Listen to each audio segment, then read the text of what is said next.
aku Fatih dari @fatimuin. Aku Ai dari @IamAvailable. Selamat datang di Podcast BTS Bookis Talk Show. Jadi kan di episode sebelumnya kita udah bahas tentang Bookstagram. Ya. Nah, aku memulai Bookstagram aku dan kamu memulai Bookstagrammu. Tapi Benar. kayaknya kita perlu bahas Bookstagram secara general dan lebih dalam lagi. Boleh. Kayaknya belum semua orang tahu tentang Bookstagram mungkin ya. Ya, kan kemarin juga kamu bilang tuh di episode sebelumnya, karena BTS ini akhirnya kamu memutuskan untuk buat akun Instagram dan mulai Bookstagram. Kita bahas dari mana dulu ya? Maksudnya kan Bookstagram ini kan sebenarnya itu udah dari dulu banget. Iya, benar. Tapi kan masih sampai sekarang ini di tahun 2024 ini masih banyak yang belum tahu Bookstagram apa. Waktu kemarin juga kita pergi komunitas itu MIWF ya? MIWF ya. Nah, kita kebetulan berdua jadi narasumber kan. Terus di situ kita bahas tentang Bookstagram. Tapi kayak mereka tuh hahe masih belum terlalu paham Bookstagram itu apa. Terus aku jelasin lagi gini. Jadi dari Ai nih, gimana menurut kamu Bookstagram itu seperti apa?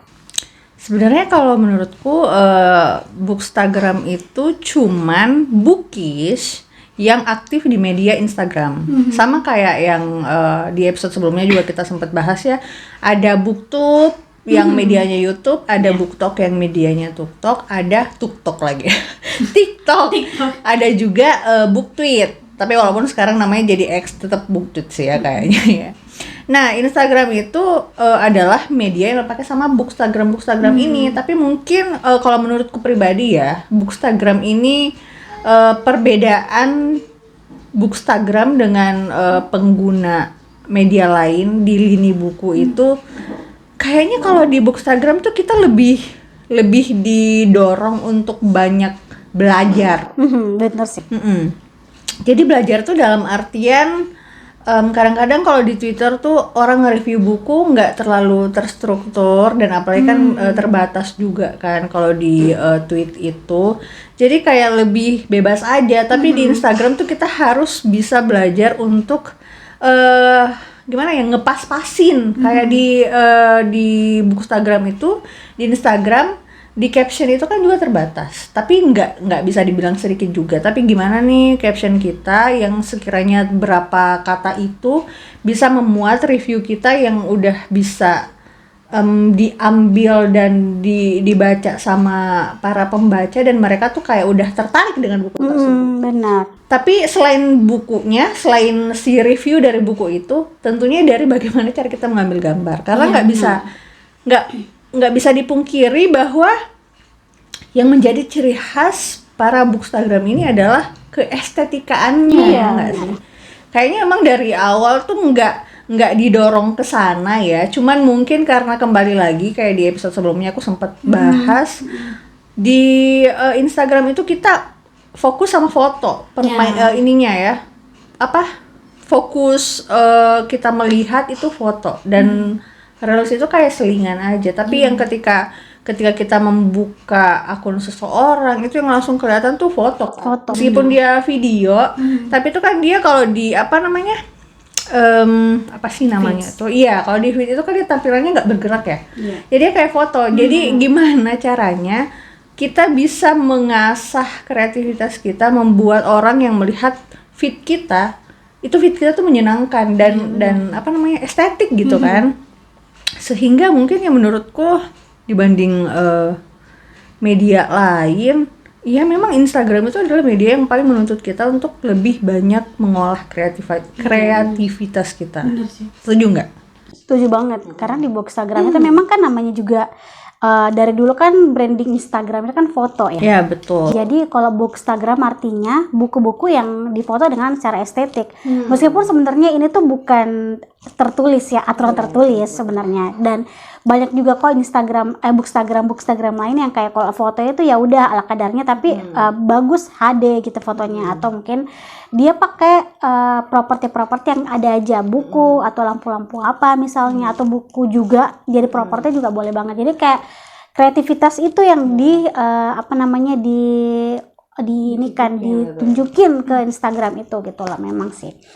Dan bahkan tuh kayak gini loh, walaupun di Instagram ada booksta juga yang mereka nggak terlalu main di properti, mereka lebih main ke outdoor misalnya, atau kayak backgroundnya tanaman atau apa, tetap aja mereka pasti menentukan konsep, satu konsep yang sama gitu. Karena kembali lagi ketika kita membuka akun seseorang, itu kan semua tampilan feed secara menyeluruh itu kan akan kelihatan ya.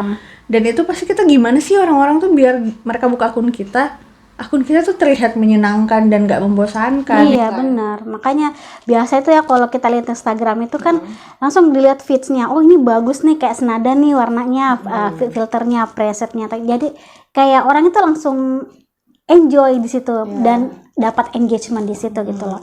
Tapi kan banyak juga ya sebenarnya kayak selebgram ya. Maksudnya ini kan di luar dari Bookstagram, selebgram yang gak terlalu memfokuskan itu, tapi tetap dia fotonya estetik, ya kan? Dia tuh kayak angle-nya tuh kalau kata sama Fikri tuh Gen Z itu fotonya tuh yang kayak wide angle gitu kan. Nah itu kan minimal kayak gini loh, meskipun kita nggak berniat untuk estetik tapi berkonsep. Benar.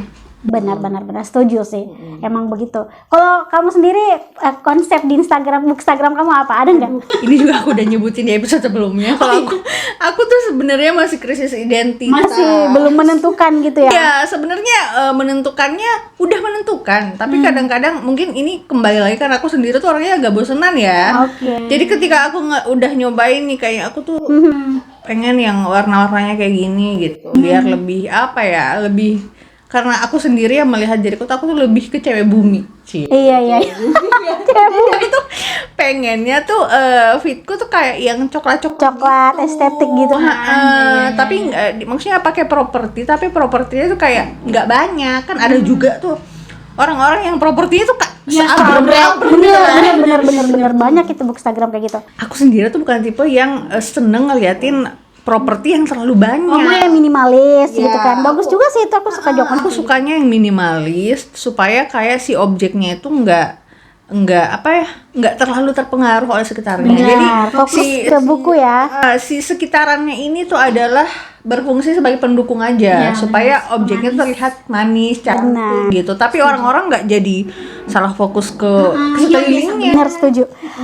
Itu apalagi Bookstagram luar ya, itu tuh banyak banget biasa tuh propertinya seabrek, apalah ada candle juga yang kayak wah banget.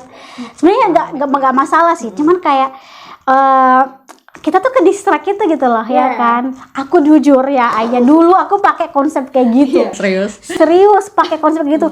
Banyak banget properti, itu bookmark, pin, gantungan kunci, udah semuanya mau dikasih taruh di satu video, ditaruh di foto gitu. Semuanya mau abrek tuh pajang aja. Bener banget gitu kan. Karena waktu itu aku ada muse juga waktu Bookstagram, kayak mau banget juga kayak begini, ala-ala gini, yang ala-ala berantakan lah. Tapi kayak berantakannya aku tuh gagal gitu loh, jadi nggak terlalu estetik. And then saya sadar kalau kayaknya jangan deh. Jadi pada saat itu saya juga sama kayak kamu nih, krisis identitas Bookstagram maunya kayak gimana nih, karena aku juga sendiri agak bosanan juga kan ya. Biasa filter ini bosan, properti ini bosan. Jadi kadang kayak aku tuh flat lay fotonya, kadang juga bukunya dikasih berdiri, atau bukunya dikasih angle angle kanan kiri. Jadi ya kreatif kita aja. Emang dulu tuh emang jamet. Instagram juga ada ya ternyata. Tapi gini loh ya, ini perlu di highlight bahwa yang berkonsep seperti itu bukan berarti jelek. Iya benar. Karena jujur ya kalau dilihat ya bagus-bagus aja, cuman kan namanya orang kan punya preferensi masing-masing. Ya kan. Betul. Jadi sekarang masih krisis nih, maksudnya belum menentukan nih. Ya, krisisnya itu adalah mungkin karena aku juga belum konsisten untuk posting, terus akunnya juga kayak belum manajemen waktunya belum bagus. Kadang-kadang kan kalau kita mau foto supaya fotonya cahayanya sama, itu benar-benar harus di waktu-waktu tertentu juga kan. Karena kalau kita misalkan foto besoknya misalkan jam 8 pagi, terus besoknya kita anggap aja kita tidur kesiangan, bangunnya jam 12 misal ya, atau enggak bisa nyempetinnya jam 12. Itu cahaya matahari jam 8 sama jam 12 itu kan udah beda ya. belum lagi kalau cuaca juga, aku tuh kayak belum jago, belum bisa untuk nge-adjust supaya pencahayaan. Aku masih ngulik. Sama, aku juga kayak gitu sih. Susah. Apalagi mungkin karena aku juga masih baru ya, mungkin aku kayak 2022 2024 berarti aku baru 2 tahunan, baru menuju 2 tahun karena 2022 tuh aku aktifnya di akhir-akhir juga. Oke. Jadi kayak aku tuh bener-bener masih mencari-cari. iya, masih pelin-pelan juga, karena kadang-kadang kita kalau lihat akun orang, ya ampun cakep banget, Iya ya. jadi pengen ya kan, Bener tau. ya kan, jadi pengen gitu, tapi kayak aku kayaknya nggak bisa deh konsisten kalau fotoku tuh harus begini-begini terus misalnya gitu kan, karena ya itu lagi ya, kembali ke manajemen waktu kita, terus juga kembali ke konsisten kita, itu susah sih. Tapi intinya yang membuat kamu nyaman aja deh. Kalau misalkan yang kayak sekarang ini udah buat nyaman, ya udah jalanin aja konsisten. Cuman konsisten itu emang yang menjadi musuh terbesar kita ya, konten creator ya. PR banget karena maksudnya gini loh, biasa kadang karena kita udah mengkonsepkan ini, terus kita jadwalkan ini, tapi kadang ada hal-hal yang mendesak gitu kan, ada hal yang misal kita mau pergi kemana, nggak jadi lakon buat konsep, buat videonya atau foto videonya, jadi kadang kayak susah juga, kecuali kalau kita udah followersnya banyak, yang udah ada tim, yang udah ada manajer, mungkin enak kali ya kayak gitu. Tapi kayak kalau kita karena kalau kita masih handle sendiri gitu ya, ditambah mungkin kita remindernya tuh masih ya dari dalam diri sendiri. Jadi ketika kita udah di titik mungkin bosen atau di titik sibuk, ya udah mengikuti mood aja biasanya kan. Tapi kalau kita punya tim atau seenggaknya ada orang yang nggak usah tim gede deh, atau nggak seenggaknya ada satu orang aja yang ikutan maintain akun tersebut, meskipun dia bukan sebagai pelaku utama misalkan ya, kayak kamu kan banyak review video, dia nggak nge-review gitu, tapi kayak dia tuh yang ngatur jadwal, manajer lah ya. Tapi kalau manajer kan kayaknya gimana banget ya, Instagram untuk punya manajer ya. Tapi intinya itu ya, kalau kita sendiri itu benar-benar harus disiplinnya bagus, self controlnya bagus, dalam artian ya manajemen waktunya, terus kayak konsistennya kita upload, baca buku juga. Nah ini kembali lagi, orang yang hobi baca buku tuh belum tentu dia selalu mau baca buku, ya nggak sih? Iya benar sih. Kadang-kadang ada fase-fase yang mungkin kita terlalu capek atau mungkin jenuh, jadi kayak aduh kita jauh-jauh dulu deh dari buku gitu. Dan kembali lagi, kita mau ngontenin apa kan, kita di lini buku kan. Kalau kita lagi di titik jenuh tuh kadang-kadang juga bingung gitu, mau review buku gimana, tapi kok mau konten-konten gak jelas juga gimana kan. Kadang-kadang tuh aduh aku ngontennya kayaknya jarang yang nge-review buku gitu kan. Tapi menurutku sih nggak masalah juga sih ya, maksudnya selama kita masih berusaha untuk dengan kesadaran bahwa kita ini masih banyak kekurangan, itu berarti kan kita masih aware sama hal-hal yang perlu kita perbaikin gitu kan. Dan semoga ya ke depannya bisa lebih konsisten, bisa manage waktunya. Karena menurutku tuh ya memang susah sih di Bookstagram itu ya, apalagi kayak Bookstagram itu adalah postingan yang benar-benar kita tergantung sama algoritma. Iya sih, betul. Beda sama Twitter, X ya namanya sekarang. Kalau X tuh nggak main di algoritma, tapi engagementnya tuh benar-benar engagement dari manusia yang aktif dan memberikan feedback sama tweetan tersebut kan. Karena kayak gini, kalau misalkan Twitter, yang penting dia udah banyak retweet, yang penting dia udah banyak like, banyak yang banyak yang bales-balesin, banyak yang quote tweet, itu nanti akan sampai ke orang-orang luas. Tapi Instagram tuh belum tentu. Karena Instagram kita sistemnya kan mutual yang benar-benar mutual, itu yang pada umumnya itu adalah target kita kan, mutual kita. Beda audiens emang sih ya, beda pasar. Terus juga kalau di Instagram tuh kayak apa ya? Kadang-kadang tuh nggak menjamin juga kalau misalnya kita followersnya udah banyak itu kita bisa FYP. Iya benar. Ya kan? Kadang tuh memang ada konten yang ya sepi-sepi juga, tapi kok malah nongol, aku nggak follow, aku nggak apa, tiba-tiba dia mau nongol. Jadi kayak dia lebih ini loh, lebih nggak jelas gitu loh, dia tuh engagementnya tuh kayak apa, beda sama Twitter ya, kayak yang tadi aku bilang itu. Iya. Karena kan emang gue kurang explore di Twitter ya, kurang buka Twitter juga. Paling emang ya mentok-mentok TikTok, Instagram jelas karena di situ lah gitu kan, sama YouTube. Nah ini kalau misalnya menurut kamu nih profesionalisme sebagai bookstagrammer itu, apa kamu sudah mau menjalaninya atau bagaimana? Oh my god, sebenarnya ya profesionalisme di sini dalam artian kayak kerja sama pihak-pihak tertentu ya, pihak kedua, ketiga kayak gitu kan. Jadi kan anggap aja kita di pihak pertama gitu kan. Terus ada orang yang misalkan penulis atau penerbit yang ngajak kerja sama. Sebenarnya aku sedang berusaha membuka diri untuk kesempatan-kesempatan tersebut gitu, karena menurutku ya nggak ada salahnya gitu kan, selama kita misalkan dalam artian kalau di Bookstagram tuh reviewer ya, kita kan mereview. Yang penting itu kita nge-reviewnya dengan jujur gitu, bukan karena sebatas karena kita bekerja sama orang ini, tapi kan kita juga nggak mau nih, karena sebelum kita bekerja sama kita juga punya audiens dan kita juga punya target sendiri sama akun kita kan. Jadi ya aku ya terbuka dalam kerjasama dan sedang berusaha untuk mulai saat ini. Aku belum cantumin secara secara ofisial menerima kerjasama, tapi memang udah ada beberapa orang yang ngajak kerjasama juga. Jadi kayak ya udah aku hayu, tapi ya itu dia, aku masih PR banget di masalah manajemen waktunya. Iya, manajemen waktunya. Dan apalagi kalau misalkan bertepatan dengan banyak banget kegiatan di luar gitu kan, itu kadang-kadang kayak ya ampun, aku udah berusaha untuk bawa terus bukunya, tapi kadang kan kalau di luar kita nggak sempet. Kedistrak kan dengan event kita maksudnya, atau dengan ngumpul-ngumpulnya itu. Tapi kalau kamu nih, kan kamu nih yang udah lama di Bookstagram. Udah lama dong, dari 2017 tuh udah lama, gila kan. 2017 tuh dibilangin 2017 ke 2024 itu udah 7 tahun. Kayak kontrak idol.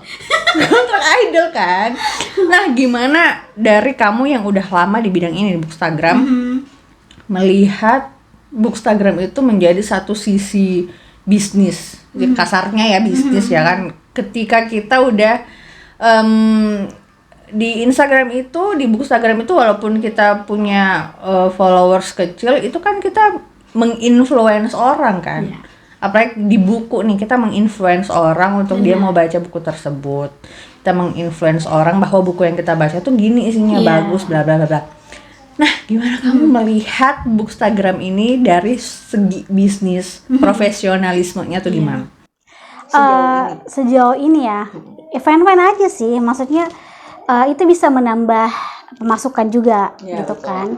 Sambil juga kita mengasah kreativitas juga, sambil ya tadi menambah uang jajan, wishlist. Meskipun sebenarnya di Bookstagram itu tidak bisa menjadi patokan penghasilan utama ya, nggak bisa, karena paling berapa sih, maksudnya bukan merendahkan juga, tapi kan kita nggak bisa mematok harga yang banyak karena ini kan kayak marketnya juga spesifik gitu loh. Buku bukan yang kayak fashion yang banyak kan.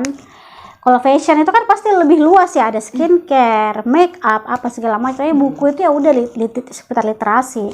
Dan kalau dijadikan ke bisnis itu oke-oke aja sebenarnya, karena di awal pun sebenarnya aku tuh belum mentargetkan untuk ke profesionalisme. Masih kayak kalau misalkan ada yang kerja sama, oke, free aja.